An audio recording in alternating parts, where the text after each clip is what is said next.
Now that I am attacked by old age, I can better appreciate statements in Shastra that old age is simply miserable, one of the four miseries that Lord Krishna mentions in Bhagavad-gita, that a person who is in knowledge is always aware of. Janma, Mrityu, Jara, Vyadhi. Birth, death, old age, and disease. Some examples are given in Shastra, or analogies. One is that old age is like a tigress, or sometimes it's mentioned like a wolf who takes a sheep or a goat out of a flock. Of course, old age is a little different in as much as a tigress or a wolf, they attack suddenly, whereas old age, it gradually seeps in. But the analogy is there, and it's apt for people living in traditional society. In India, there was a constant threat and fear that the tiger may attack. If you're living in a village, as most people did, or in the countryside, there's lots of jungle not too far away, and the tigers live in the jungle, and they can come out at any time. They may attack humans, they may attack sheep or goats or cows, or less spectacularly, chickens. Their attack is quick, but the point is that it's merciless. And once you're caught by a tiger, there's no hope. Very little hope. If you're caught by a tiger in the jungle, then you're dead. So old age is like that. Or another example is given that's also very suitable for traditional society. When I first came to India in the mid-1970s, it was normal to keep drinking water in a clay pot. But the clay pot, well, if it's not fired, then the water will seep out very quickly. But even if it is fired, then some water will leak. And if there's a little hole in it, it will leak more. So old age, that's another example it's given, is that it's like water in a pot, and it's just slowly seeping away, and you don't notice till it's all gone. So our life is like that. And when we come to old age, then just like in a pot with very little water, there may be some water there, but it's at the bottom, and it's very difficult to get out. You can't utilize it. So similarly, there may be some energy left in the body, but not much. You can't do much with it. You can't avail of it. Therefore, repeatedly in Shastra, we are enjoined, take your human form of life seriously. Old age will hit you. Of course, it's possible to die early, but then the point is that we should take to Krishna consciousness now. Turnam yateta, Lord Krishna says. Do it quickly. Don't wait. Take to Krishna consciousness now. Because the illusion is there when we're young, we're healthy, let's get on with life, a lot of things to do, a lot of responsibilities, let's do this, let's do that. But if we live that long, old age will overcome us, in which we're unable to run and jump and sing and shout, and even to do ordinary things like walk from one side of a field to another, or to climb some stairs. Everything becomes an effort, even to talk, just like I'm talking now, feeling some effort to speak. Normally you wouldn't think it's an effort to speak, you just do it. But in old age, everything becomes difficult. Srila Bhaktivinoda Thakur, in his series of songs, Sharanagati, he gives several descriptions of how in his old age he is feeling the effects. Vriddha kala ailo, shab shug bhagalo. Now, he says, in old age, all material happiness has simply run away. Bardake ekon, pancharoge hoto, kemane bhajibo bolo. In another song, he says that now, in old age, I'm beset with 5 different kinds of disease. And then how will I worship you? Just tell me, he'd say, how can I worship Krishna in such a situation? Nija karma doshe e deho hoilo bhajane pratibandha. As a result of my own bad activities, he says, this body has become an obstacle to worshipping Krishna. So it is intelligent for people who are younger and are not yet overwhelmed by this condition of old age to now take to Krishna consciousness very seriously. Or if things are going nicely, yeah, everything's going on well. But the very nature of this world, agama payano anityaha, everything comes and goes. Nothing is permanent. And if life is going well for us, we should know that calamities will come. It's not going to be nice all the time. And for sure, old age means the bodily organs will dysfunction. So as long as the body is relatively strong and healthy, practice Krishna consciousness.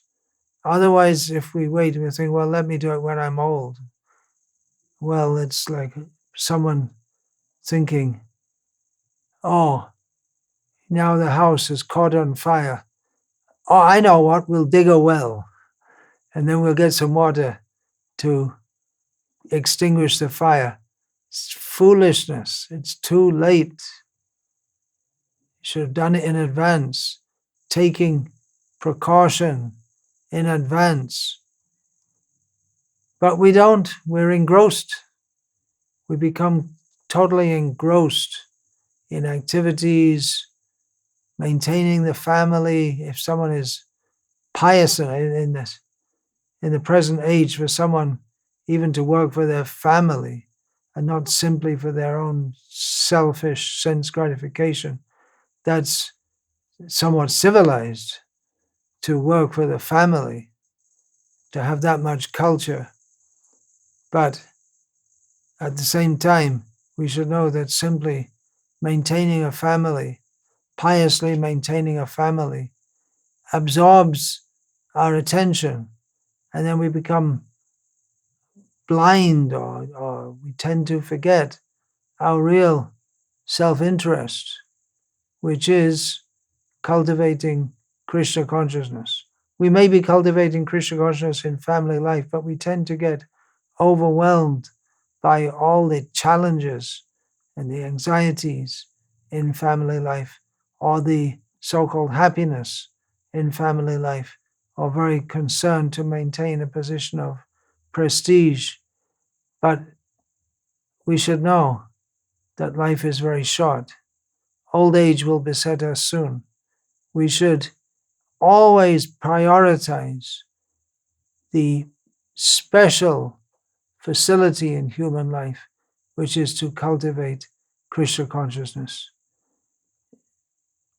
All around us we see distress, even if we think, well, my life is going on quite well.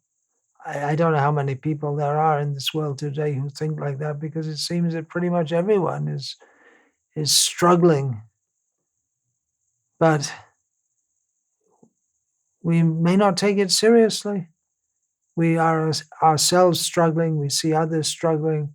We see others are dying.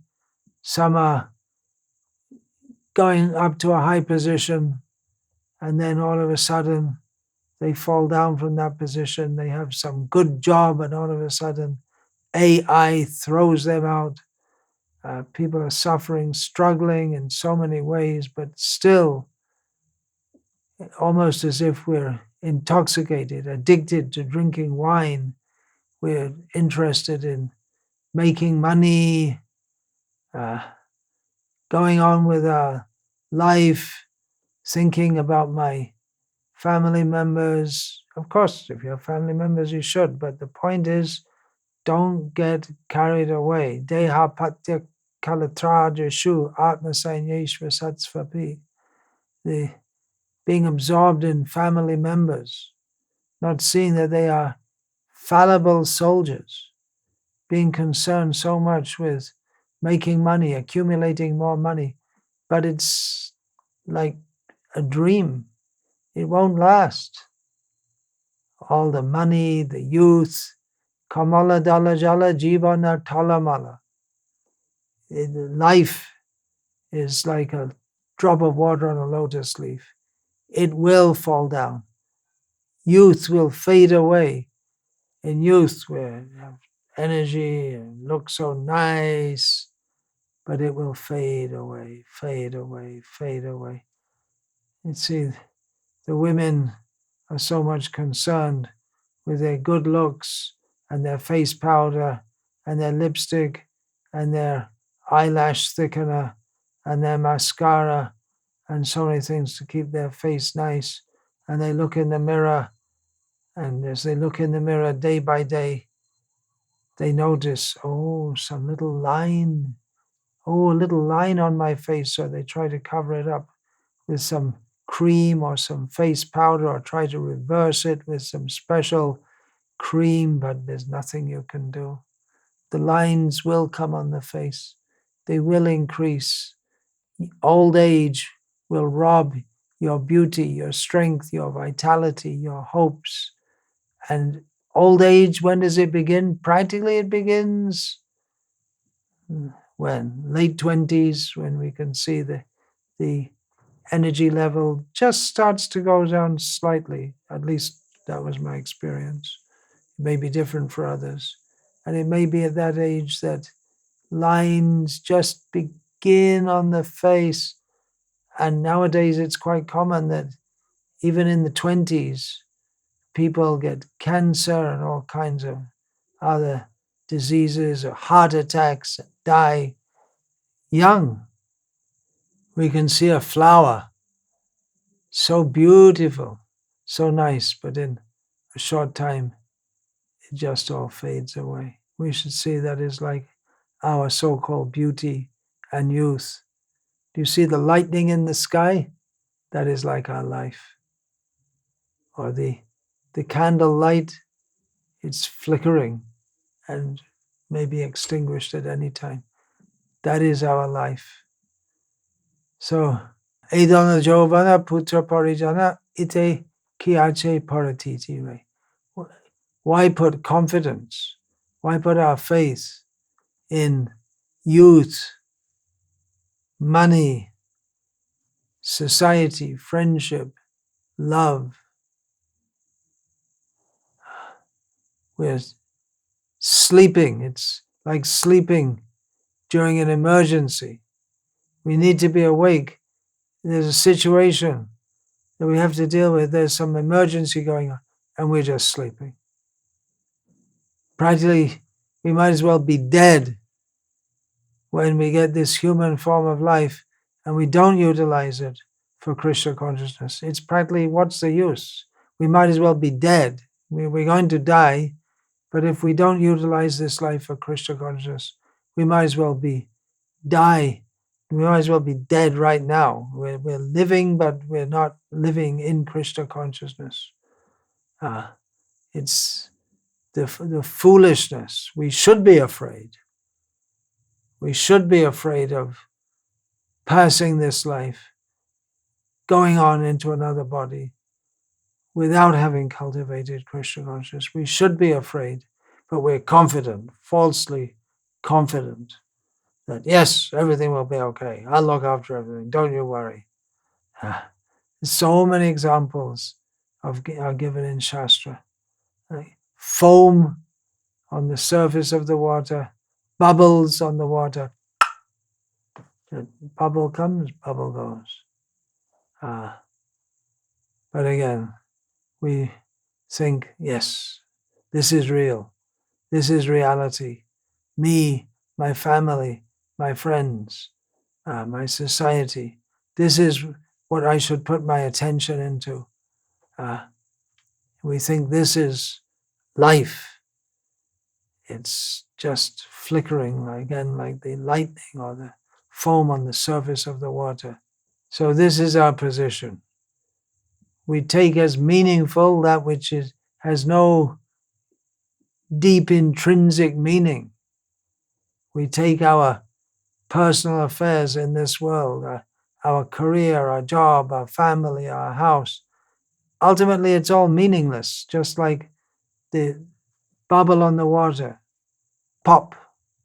So in the river of time, what is the meaning of a bubble coming up and going away? So this whole life and everything in it, everything here is impermanent, but we take it to be permanent. We treat it as if it's permanent. This family, society, friendship, and love, it's useless for our real self-interest, but we take it to be all important, to be useful.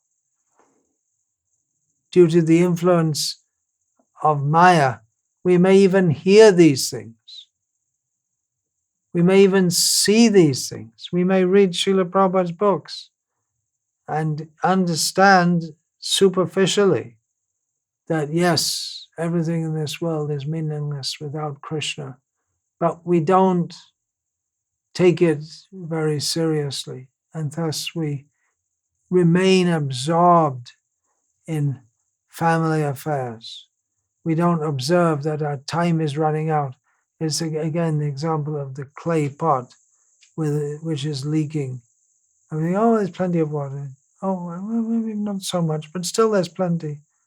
And then it's going down, down, down. We don't observe how our life is dripping away. How about this? Would anyone like to try turning the waves of the ocean into knots, making knots out of the water in the ocean? Whoever thought of such an idea? But even if we could take the water of the ocean and tie it into knots, it's not possible to remain in this material body which we are presently inhabiting. It's not possible. Impossible. The whole earth, the whole universe will one day be burned up. The great mountains will all be shattered to the ground. The whole ocean will dry up in due course of time. And then what of our material situation? My wife, my sons, my daughters, my relatives, my house, my land, my country, my society, everything that I hold near and dear, it will all be vanquished very soon. And in the meantime, we're thinking, no, I have to do this work or something more I need to do. What about Krishna? Udita tapana hoilayasta dingero bale hoibe vyasta tabe keno ebe ola shahoy nabhaja hridaya raja. Bhaktivinoda Thakur is seeing Chaitanya Mahaprabhu preaching to the people in the villages We're seeing the sun has rise, time to get up and be busy, you have to get to work. But then why are we lazy in the matter of worshipping the Lord of the heart, Lord Krishna? While we're busy doing so many things, Yamaraj sends his messengers to drag us away to his abode. Death is waiting. Old age is Krishna's mercy. It's a sign. Yes, death is coming now. Disease. It's a good reminder that this whole body is just like a disease. We're beset by greed, attachment. We have anger and envy. We pass our whole life like that. And in the end, we're gobbled up by death. But it's not the end, because we have to go on and struggle again in another life.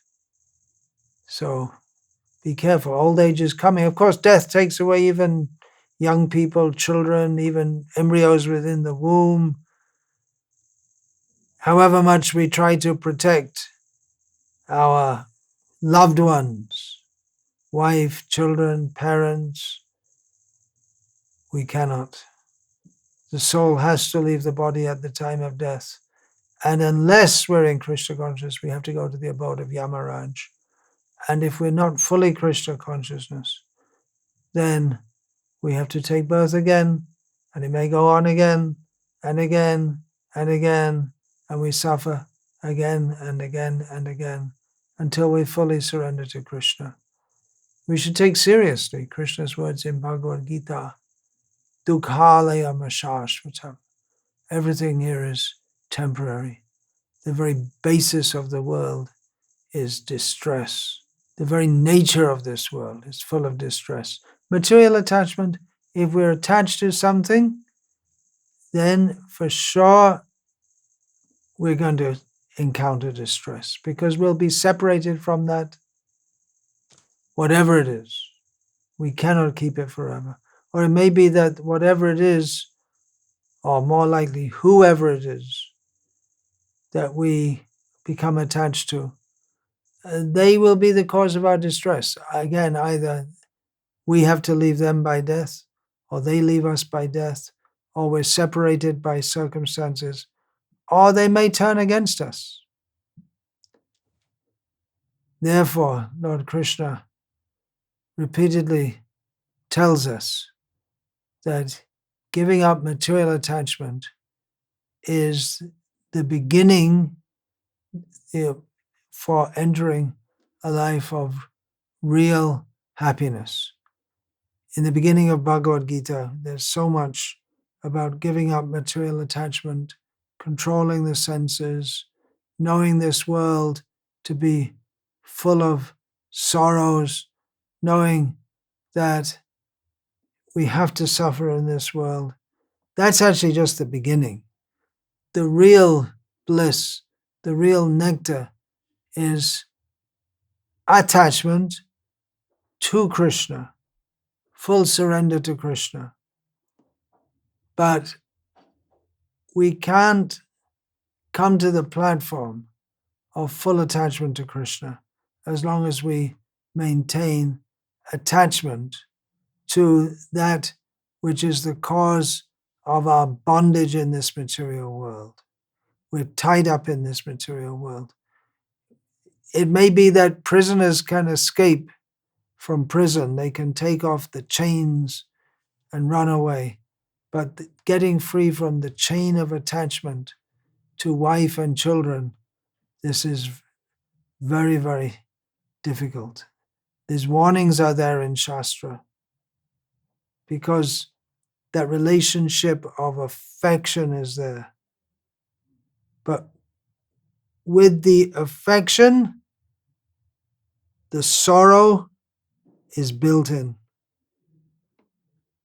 Affection and attachment in this world, if we cultivate that, we're simultaneously cultivating the seeds of sorrow in the heart.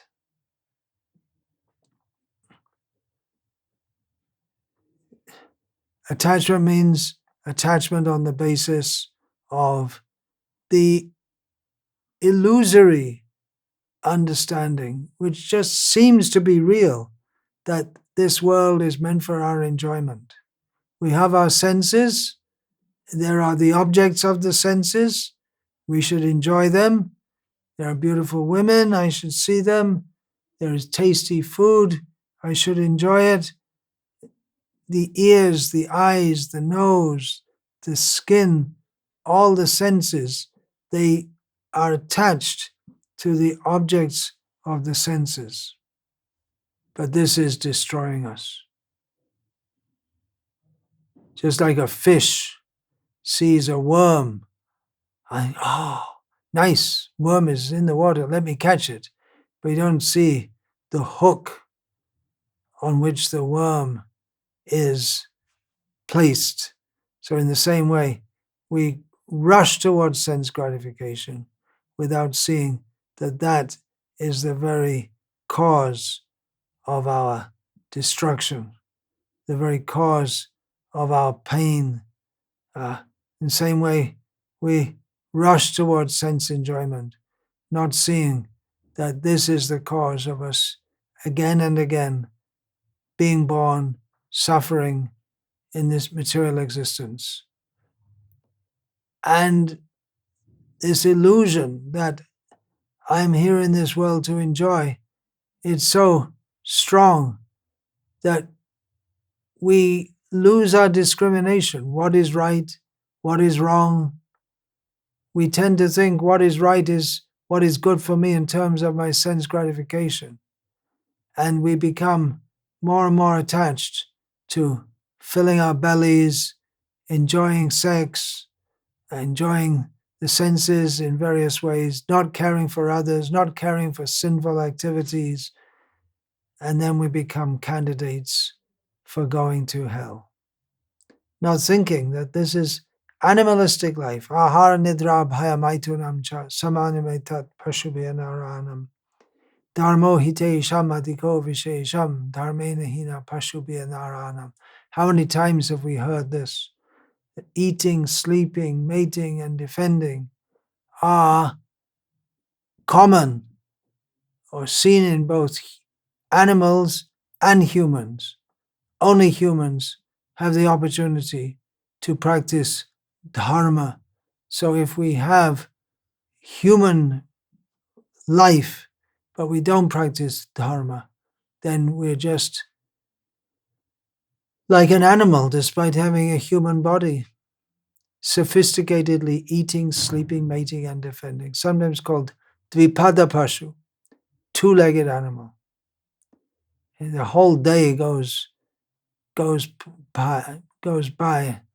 We start the day by passing stool and urine, and throughout the day we spend our day working hard to satisfy our hunger and our thirst, how we can get some food, and at night we're overcome by sleep and maybe get a little sex satisfaction, and that's our whole life goes away uselessly in this way, infatuated by ignorance, thinking that the pleasure that I experience through my body, through my family, wives, children, and money, this is what life is all about.